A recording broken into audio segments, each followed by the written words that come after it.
La Teranga qui vont donc être attendus au tournant. Je vous disais, c'est peut-être aussi le bon moment pour essayer de créer un électrochoc face à cette équipe du Malawi.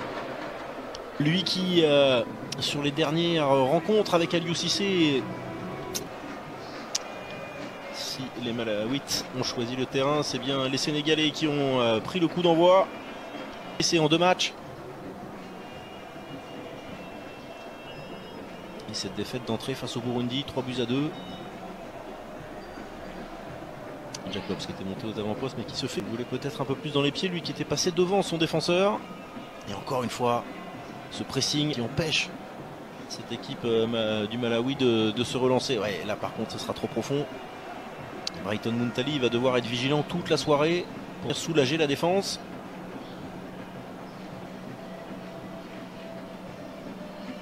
L'envie d'aller jouer sur les côtés, de mettre la pression, on l'a vu avec Ismail Jacobs et Sadio Mané. Et Nicolas Jackson qui peut enchaîner, on va chercher Sadio Mané à gauche, jouer. Et elle est peut-être là aussi la solution. Que Tchawa arrive vite proposer des solutions et pouvoir combiner avec Nkoma. Essayer de ne pas jouer arrêté, de ne pas retomber justement dans les travers. Niakhaté encore une fois est monté, c'est pour Formose Mendy et la reprise de Pape Gueye du pied gauche lui aussi, mais ça passe au-dessus, ça se rapproche, mais toujours 0-0, on est encore dans ce premier quart d'heure.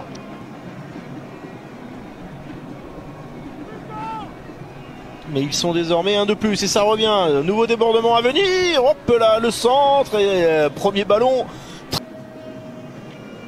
de cette CAN. Alors certes le Sénégal était qualifié mais ce jour-là Mendy avait été admiratif de la performance de Thome à l'époque, le gardien du Malawi qui avait fait vraiment une performance XXL pour préserver ce petit point si précis de 30 mètres. Forcément c'est compliqué. Allez, Pape Gueye, il y a Iliman Ndiaye qui lui redonne, bien fait la bonne combinaison, profil technique de Maître du Lion entre les lignes. On sait, hein, sur les côtés, c'est Sadio Mané à gauche, Ismail Assar à droite. Passage à 3 derrière. Tenté par Aliou Cissé aura finalement eu raison de lui. Normal. Chikuka qui dégage. Et encore une fois, vous le voyez physiquement dans les airs. Aïe. Aïe aïe. Cette dernière canne aura coûté cher à Aliou Cissé. Dernière canne. C'est la Côte d'Ivoire. Comme avec...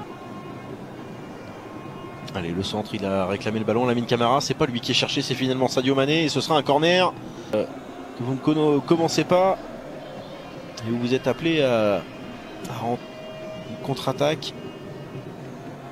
C'est ce que cherchent les Malawites. Pas fort. Jackson avec Pape Gueye. Formose Mendy.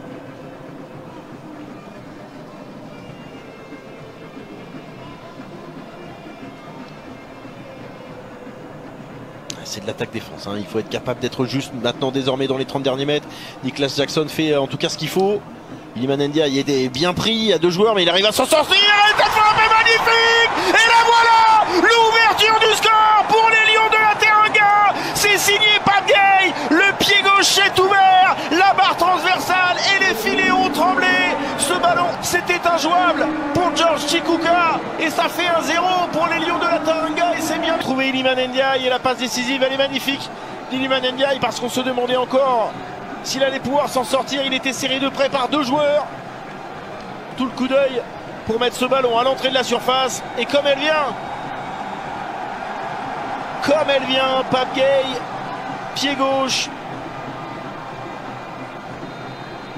Pour le joueur qu'on avait découvert du côté du Havre, passé par l'Olympique de Marseille. Lamine Camara, le monégasque. Pape Gueye devra... Allez, Pape Gueye qui renverse. C'est pour Ismail Assar. Pas de hors-jeu. Les dernières sorties des Lions de la Teranga. Pape Gueye. Le buteur pour le moment. Qui écarte. Sadio Mané qui continue de traîner encore entre les lignes, qui les zone. Jacobs qui repasse en retrait, Pape Gueye. Pape Gueye, le petit centre de Pape Gueye, deuxième poteau. Il y a de la place là pour Sadio Mané. La remise pour Ndiaye qui se fait contrer, Iliman Ndiaye. On va revoir ici le petit centre, deuxième poteau et la remise instantanée.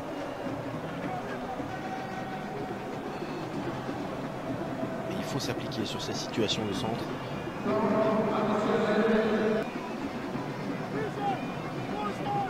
Qui décroche, qui retrouve justement Pape Gueye, qui écarte à droite maintenant. Après un match clairement à sens unique ici au stade Abdoulaye Wade. Un 0 plus que jamais mérité pour le Sénégal grâce à cet homme, Pape Gueye, qui a ouvert son pied gauche et qui a bien fait de l'ouvrir. Ce pied gauche, une des rares frappes cadrées de cette première mi-temps. Pape Gueye, le buteur, la patte gauche qui va renverser côté droit. Formose Mendy est monté. Il y a de la place. Dans un premier temps, Pape Gueye à l'entrée de la surface.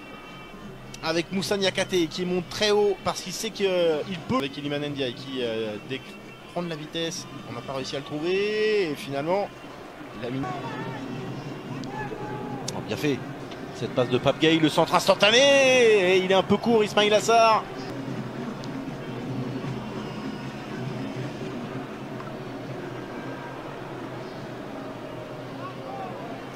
Priorité numérique. Pape Gueye ici, le centre, oui, le centre de Pape Gueye. Il était buteur, le voilà passeur, mais est-ce que le drapeau s'est levé? Oui. Ah, c'est dommage, parce que ce ballon de Pape Gueye était très bon pour Sadio Mané. Ouais, il est en jeu. Ndiaye n'y était peut-être pas, mais petit imbroglio entre la sélection et le club. Jacobs était signalé blessé et la sélection sénégalaise en a pris bonne note, mais sauf que quand ils ont vu le match de championnat de Galatasaray et Ismaïl Jack, de gros dégâts s'ils arrivent à se trouver. Jean Chikouka n'est pas sorti sur celui-là. Difficile pour derrière le dégagement. Encore une fois, sur le travail de contre-pressing, c'est très bien ce que font les Sénégalais. Et ça permet encore une fois d'apporter du danger. 2-0, 2-0 et 3-0. Parce que le revoilà, le revenant Boulaïdia qui vient mettre le troisième but. Le Malawi est en train d'exploser. Le Sénégal déroule et le stade exulte. Oui, les Sénégalais ont entendu le message. Si le Burkina a gagné 4-1 hier, eh bien, le Sénégal, Mané et Dia donc. Bref, tous les voyants sont au vert pour Boulaïdia, vous me direz, ça peut pas en être autrement. 4 pour Nicolas Jackson, premier but en sélection. Habib Diallo prend sa place et Nampalys Mendy va remplacer logiquement Pape Gueye.